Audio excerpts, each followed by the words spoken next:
hindi ako makatakas sa part 2. Kailangan magluto ako ng dinuguan. Yap. Katerno ng puto ni Acheng. Anyway, bago ko simulan, ito ay pisngi ng baboy, tenga ng baboy, napakuluan ko na, napalambot ko na, nagayat ko na yan. Mamaya ako isasama sa gisa yan. Sarap. Ito naman, pigi yata ang tawag sa atin ito, pork butt dito eh. Kasim yata. Kasim. Anyway, siya po ay baboy. So ito, ayokong maggisa, sabay igigisa ko to. Ang gagawin natin, gusto kong i-brown siya. Pag nagmantika na itong ating baboy, doon ko igigisa ang garlic at saka yung mga aromatics natin. So, ang gagawin nyo lang, ha? Ababo, ang sarapan mo yan, ha? Sasarapan natin yan. Favorite ko yung dunuguan. Paborito ng mga taga-Marikina yan. Relax ka lang. So, Taga-Marikina? Oh, yes. Tignan natin, itong ating 3 cups na tubig. Huwag naman natin ilahat, baka matagal. Siguro ito ay 2 cups. 2 cups. Ang lagyan nyo lang. Okay. Ito i-brown lang natin. Salt and pepper lang. Konting salt. I'll say 2 teaspoon. Mawawalan lang sa niya na lang ba? Yes, pag ganyan. Kaya ayokong igisa muna. Pwede rin naman. Ginagawa. Ito, type ko lang. Okay. 1 teaspoon. Alam nyo, masarap ang dinuguan. Yes, at may paminta. Yan, mga 1 teaspoon yan. So ngayon, after mga 15 minutes, babalikan ko kayo. Malamang to, medyo brown, nagmamantika na to. Okay. So eto na, after mga 15 minutes, mapapansin nyo, nagmamantika na siya. Ang gusto ko lang dito, nawawala yung lansa ng ating baboy.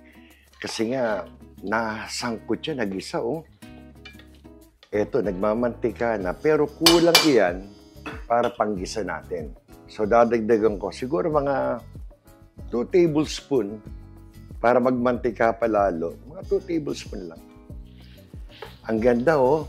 Natanggal yung amoy, yung lansa. Konting brown pa, tapos magigisa na tayo. So, ayan yung ating 2 tablespoon na cooking oil. Kagandahan lang, ayaw naman natin magmantika ng gusto yung ating dinuguan. Kasi pag nilagay natin yung pisngi, yung tenga, yung pinakamaskara, magmamantika pa yan eh. Ayaw natin nun. Kaya yan lang, kagandahan lang. Okay, so i-brown lang to. Pag medyo nag-brown na yan, susunod natin yung bawang, sibuyas, and the rest. Makikita nyo. Siguro mga 3 minutes, another 3 minutes. Ito na itsura niya ngayon, oh. Gusto ko na yan. Pwede ko nang igisa ngayon yan. Ganda, oh. Nagmantika na siya ng gusto. Sunod na agad natin ng bawang. Itong bawang ko, masarap dito. Maraming bawang talaga, eh. Siguro to isang ulo ng bawang. Katamtamang laki ng ulo ng bawang. Okay, ang bango. So yan, igigisa nyo lang sa bawang, ha? Saka ako isusunod mamaya yung mga pisngi at saka tenga. Kasi pag maninikit yun eh. Maganda yung may gisa ka na, saka mo ilalagay yun. O, sunod muna natin ang ating sibuyas. Once na nailagay nyo yung sibuyas, mapapansin nyo, mawawala yung dikit ng ng baboy sa kawali. Iba yung oil nung sibuyas eh. Ayan, no? Mas madali nang haluin ngayon, no? Ayan na. Okay. Gawin lang natin medyo translucent yung ating sibuyas. Ayan, ang bango na amoy ko. Siguro, lalagyan ko lang to ng konting patis and itong aking unahin ko na yung laurel. Ilagyan ko ng 4 yan yata. Sarap may laurel san. Dinuguan, patis. Lagyan natin ng mga, I will say 2 tablespoon. Yan. Hinanang buga ng aking patis. Mga 2 tablespoon lang yan. O. Kontrain agad natin ng pepper. Alam nyo, ang dinuguan, masarap yan. Maraming pepper. Ibang klaseng anghang to. Ayan. Siguro, alam niyo, nilagay ko dito mga 2 tablespoon din. Wala pa. Ayan. Yan ang 2 tablespoon. Okay. So, ayan na. May patis, may pepper. Ang aking apoy is below medium. Kagandahan lang. Ayan na. Lalong gumagandang haluin. No? Okay. Dagdagan natin ng konting panlasa pa yan. 2 teaspoon. Ito, pork powder naman to na seasoning. Para malinamnam. So, ayan na. Halo na naman para talaga magsama-sama yung lasa. Ayan. Alam nyo, ang dinuguan, mabilis naman lutuin to eh. Ang matagal lang dito, pag nagilagay kayo ng pisngi o yung mascara, ano na tinatawag, saka yung tenga, yun, medyo palalambutin nyo. Pero yung eto naman kung ano lang kayo, liempo o yung kasim na tinatawag, mabilis lang naman yan. Simpleng gisahan lang yan. By the way, napansin nyo, marami gumagamit ng kamatis. Masarap din yun. Pero ang nakalakayan ko sa nanay ko, ganito eh, bawang sibuyas sa laurel. So ngayon, masarap sa dinuguan, maanghang. So naghiwa lang ako ng 2 serrano pepper or pangpaksiw na sili. Hindi naman ganun kaanghang yan. So isinasama ko sa gisa rin yan. O, ayan na. Yan, naglabasan na yung mantika ng baboy natin. Ganda. Sa point na yan, diyan ko isasama. Eto na. Tenga, pisngi, maskara, kung anong tawag niyo dyan. Alam niyo, gusto ko sa dinuguan, hindi lang laman ang nalalasahan ko, yung texture. Gusto ko yung, alam niyo yung cartilage ng ng tenga, saka sa ere ng pisngi. Ang sarap. Ayan ang gandang iyan, magmamantika ito, kala nyo. Ayan, gandang igisa, Hindi siya dumidikit, Hindi natin dito.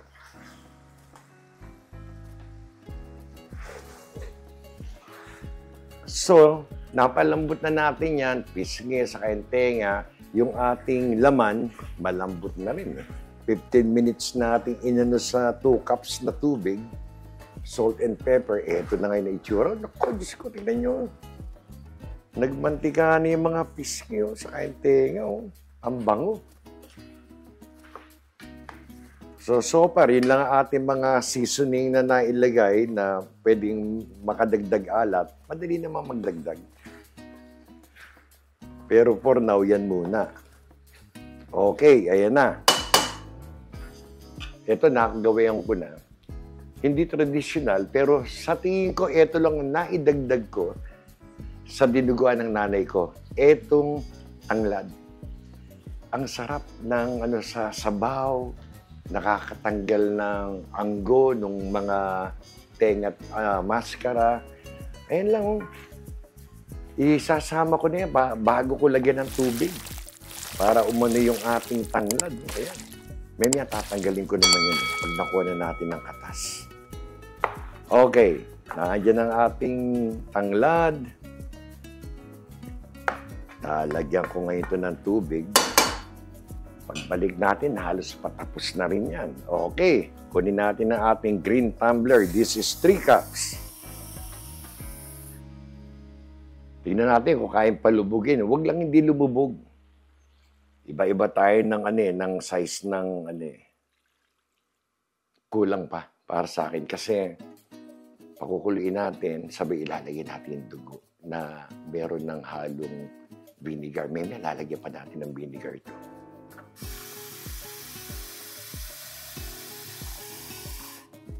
Siguro to another 2 cups. Teka muna, lagyan muna natin.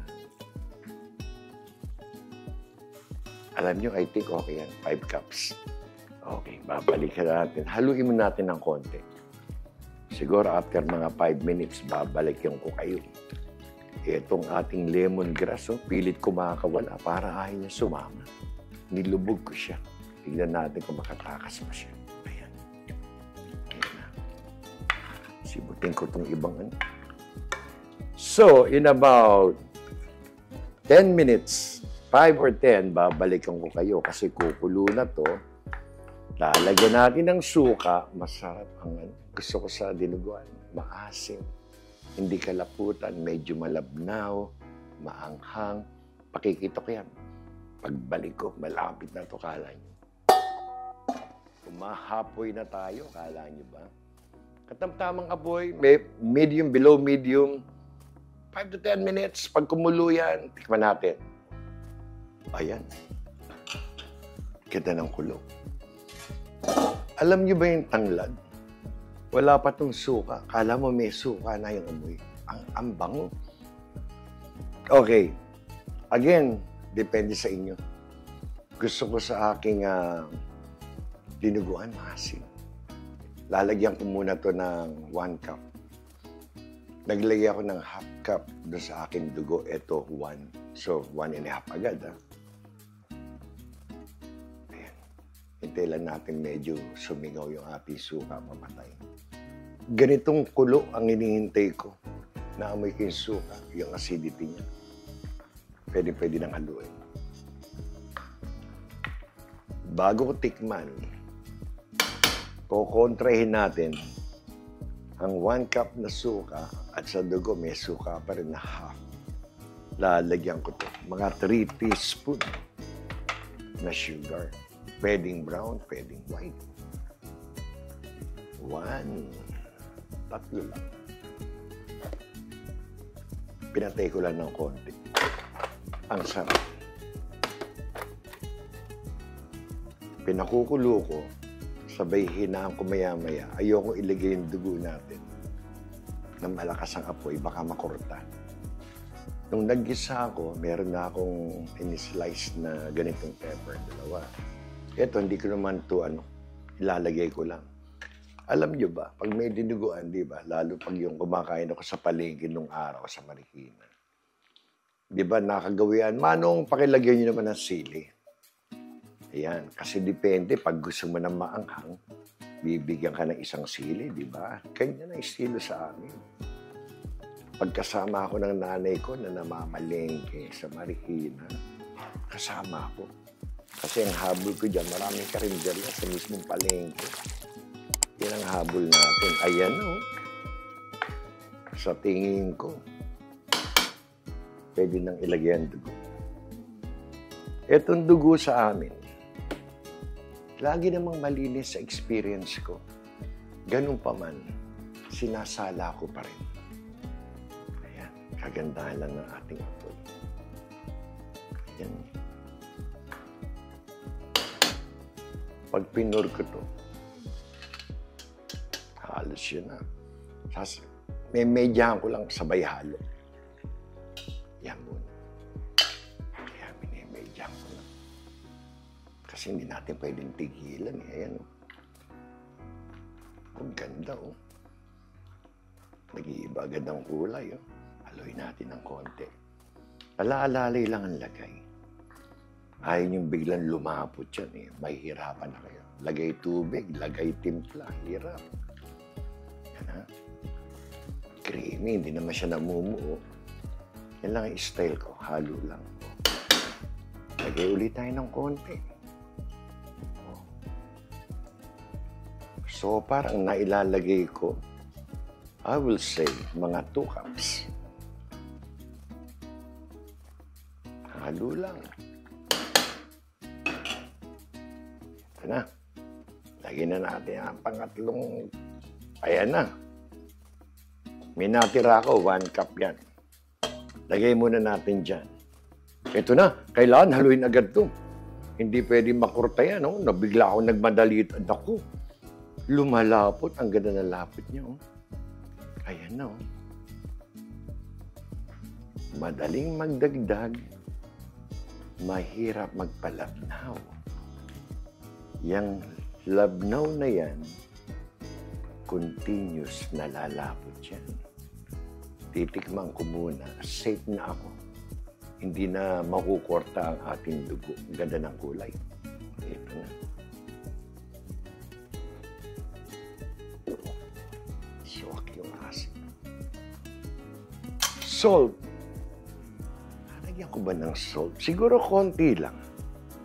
Siguro yung asin masarap. Konti lang, mga 1 teaspoon lang siguro. Ayan na. Ayan na. Naku, lumalapot. Napansin niyo ba? Continuous na lumalapat. Ito po ay tapos na. Nasa sa inyo yun. Siguro, kung gusto niyo ng malapot, yung 4 cups na blood, pwede niyo ng Ito, yung ganitong lapot up love now. Mamaya ko yan lalapot pa. Ayan na. Habang naluluto pa yan. Basta halo lang unang halo. Tatakpan ko ito ng 2 minutes. Tatawagin natin si Cheng Vivian. Siya ang magbibigay, hustisya sa ating dinuguan. Hinaan ko lang ng konti. Ito na. Takpan natin. 2 minutes. In 2 minutes, huhusgahan to ni Cheng kung pasado na. So, balikan ko kayo in 2 minutes. Ito na. 2 minutes and 3 minutes. Parang inaantok ka na. Hindi. Ito, naamoy mo siguro, naamoy ko. Yung lemongrass kasi, ito na. Oh my God. Ganyan lang Ako din gusto ko ganyan.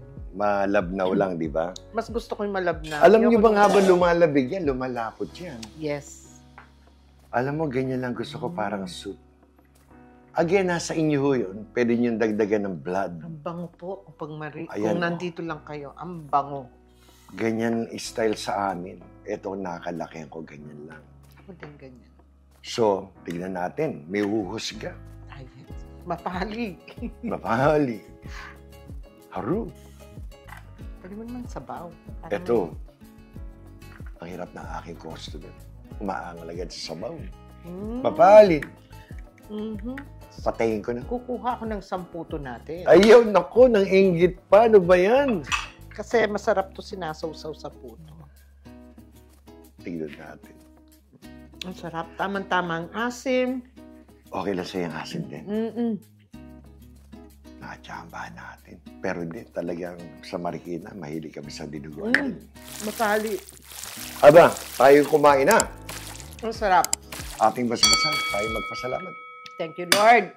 Muli, isa na namang mapagpalang araw para sa inyong lahat. Salamat sa Diyos. Hanggang sa muli. May Dakal salamat. Na ulam. Babalik po uli kami. May sorpresa kami. Iba na naman uli para sa inyo.